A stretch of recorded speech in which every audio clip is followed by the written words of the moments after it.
One of the major developments that happens alongside industrialism and market based capitalism is the rise of nationalism. Now, take a moment, maybe pause the video and write down, without looking it up online, of course, what you think nationalism is. So just take a moment and do that. Okay, now that you've done that, consider what nationalism is. A lot of people conflate it with patriotism. And there certainly is a kinship between patriotism and nationalism, but nationalism is distinctly different. Patriotism can exist without nationalism. Patriotism is a love of one's country. But a nation is very different because a nation is not simply a country, it is a much more defined structured government based around a highly nationalistic identity, something that binds everybody together. What exactly do I mean by this? Well, let's back it up for a moment. Or let me explain by talking about what's going on here. So, throughout the 19th century and into the 20th century, and certainly through really until the end of our course, when it ends in 1945, intense nationalistic pride is a major driver of many of the instances and historical events that we're going to cover. Even if it's not standing out, it will be ever present in the background. Now, let's talk about nationalism for a moment. So, I said before, it's an intense love of country. It's an intense love of. Well, let me give you an example. So, this is Italy and this is Germany. Germany's on the left, Italy's on the right. You can see Germany, we're talking early 1800s, Italy, 1800s, 1815. What we see here, though, although we might recognize them as Italy and Germany, they really aren't Italy and Germany, not the way that we recognize them today. Even at the time that when these maps were current, people still referred to these regions as Italy and Germany, but there really were no Germans and there really were no Italians. Instead, what you had is decentralized kingdoms. Now, they may have had similarities such as language, in certain cases religion, cultural backgrounds, historical backgrounds, economic ties, but they were distinctly different. You had the Sicilian kingdoms, the Florentine kingdom, Tuscany, Rome. You had Turin. You had Venetia. So these were all in Sardinia. These were all different from each other. They were competing rival kingdoms. Genoa was another one. They all competed with each other. They may have had some historic kinship to each other, especially when you consider that they were all Catholic. They were all on the Italian peninsula, or in the case of Sardinia and Sicily, they were very close to it. And they had one time been formerly held by the Roman Empire, although that was ages ago by this point. But they were distinctly different. They had their own principalities, their own nobility, their own systems of taxation.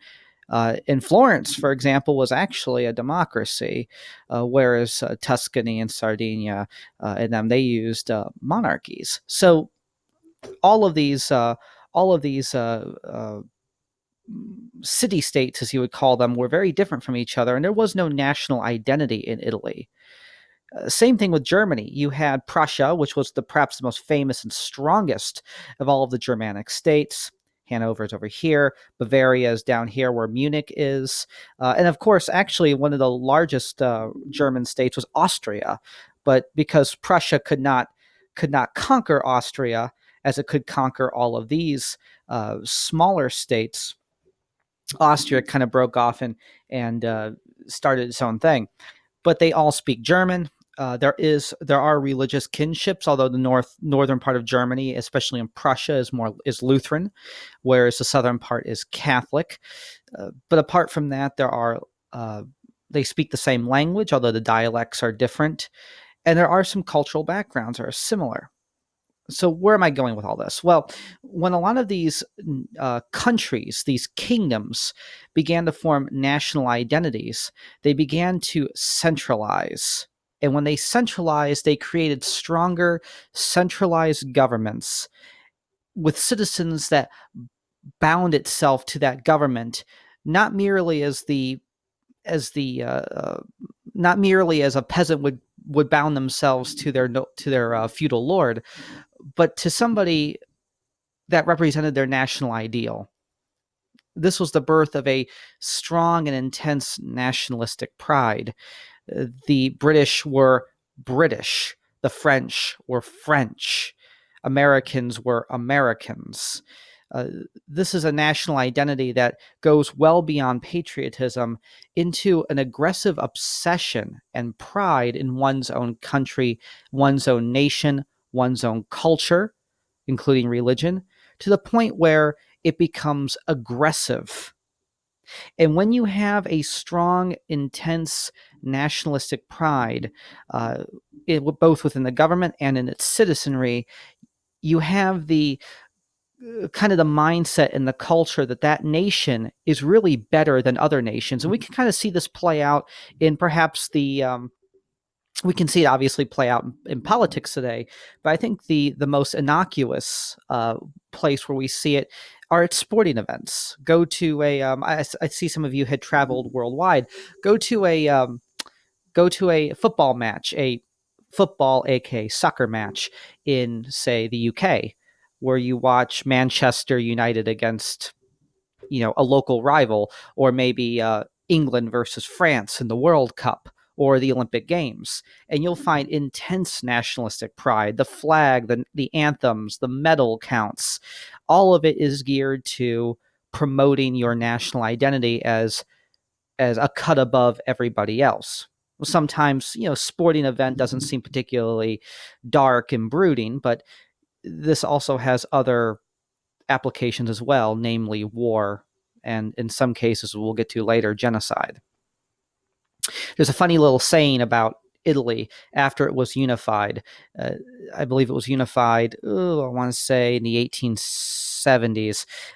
There was a saying that once Italy was once we created Italy, it was, and I paraphrase, once we created Italy, we had to create Italians.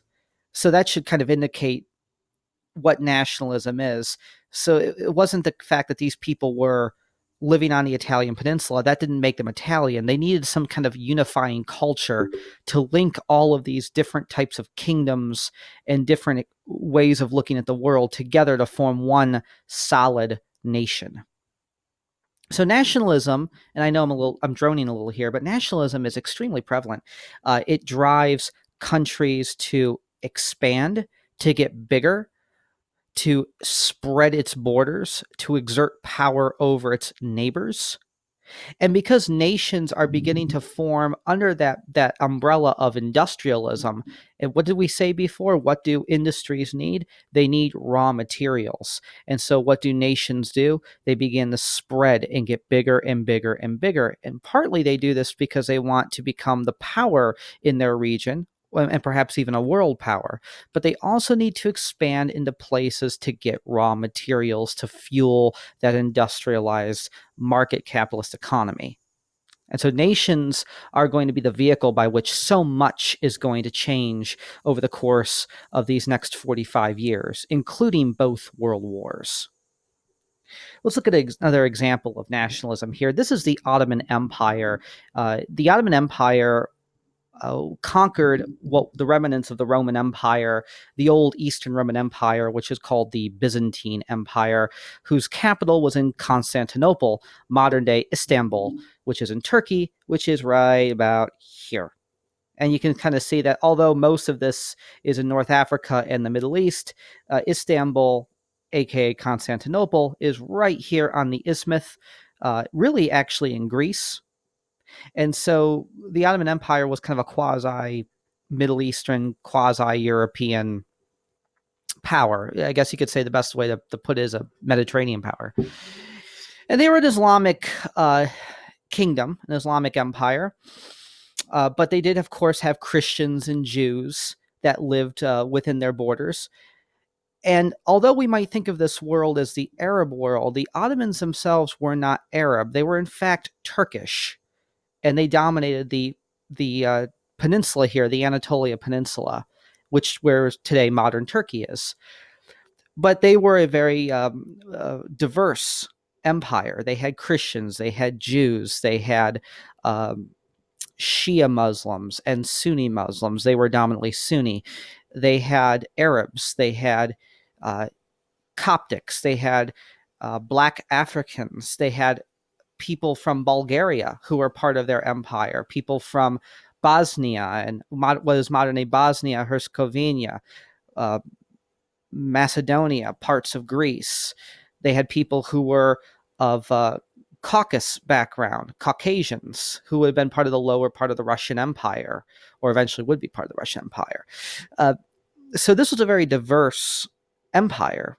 And with this growing intense nationalistic pride, you had these peoples that no longer wanted to be governed by Turks, essentially, because they did not see the Turks as being them and they didn't want to be governed by the Turks. So Arabs began to revolt. They wanted a country of their own. Egyptians separated. They wanted a country of their own. Tunisians separated. They wanted a country of their own. So on and so forth. The Macedonians, the Bulgarians, the Serbians, the Romanians, all of these little countries, Montenegro, Albania, they all broke away from the Ottoman Empire to try and establish their own country that was based around their own ethnicities, their own religion, their own culture. That was part of their nationalistic drive. And so the Ottoman Empire will slowly begin to disintegrate because of this. And this all comes to a head during World War I. The Austro-Hungarian Empire is the same way. A very awkward name when you think about the Austria-Hungarian Empire. Austro-Hungarian Empire, as you can see, very awkward to say and very awkward for a reason, because it was made up of Austria and Hungary, as well as Bosnia and Serbia and these other little states through the lower Mediterranean or the upper Mediterranean, the lower section here across from the Bosphorus. And so if you're familiar with World War I, one of the things that triggers it is the assassination of the Archduke Franz Ferdinand by a Serbian national. And one of the reasons why that was done was because that Serbian national wanted to get the Austro-Hungarian Empire out of Serbia and these other little states, these what became called the Yugoslavian states, so they could have their own independent nations. So this is a major force. So you have more powerful nations like France and Great Britain, the United States, Russia. You have them expanding outwards, attempting to gain more raw materials, to exert their influence in their neighborhood of nations, to become world powers. But you also had peoples within these other nations like the Ottoman Empire, the Austro-Hungarian Empire, who were trying to break away from those empires to create their own nations. Oh, I just realized I can't forget about it. One of them also is Israel. And Israel comes a little later, of course, but can't forget Israel. The United States, for its part, is also in the same boat. By this point, we're talking about 1890s, 1900s. It really is one of the most powerful countries in the world by this point. It's still not quite up to the level of the other world powers, but it's certainly in the same league at this point. But it's one of the wealthiest nations purely because of its industrial capacity, because of its size. And in addition to capturing all of the land between the East Coast and the West Coast, what was called Manifest Destiny, they also acquired Hawaii, they acquired Alaska, and they began to exert a lot of influence over its neighbors, namely in the Caribbean and in Central and South America.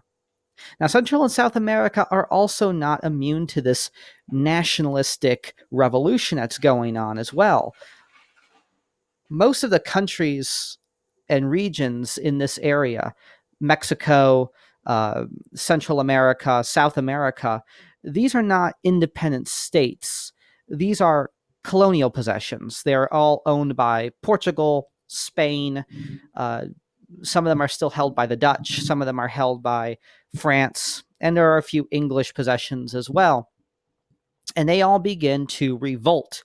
They revolt against Spain, eventually becoming Mexico, Brazil, separates peacefully from Portugal to become its own entity. Colombia, Venezuela all revolt eventually against Spain. All of these islands in the Caribbean revolt against the French, revolt against the Spanish, revolt against the Dutch. And before you know it, you have all of this smatterings of these independent nations that are trying to exert themselves over their neighbors and also uh, uh, stand at the table of other nations or sit at the table of other nations as well.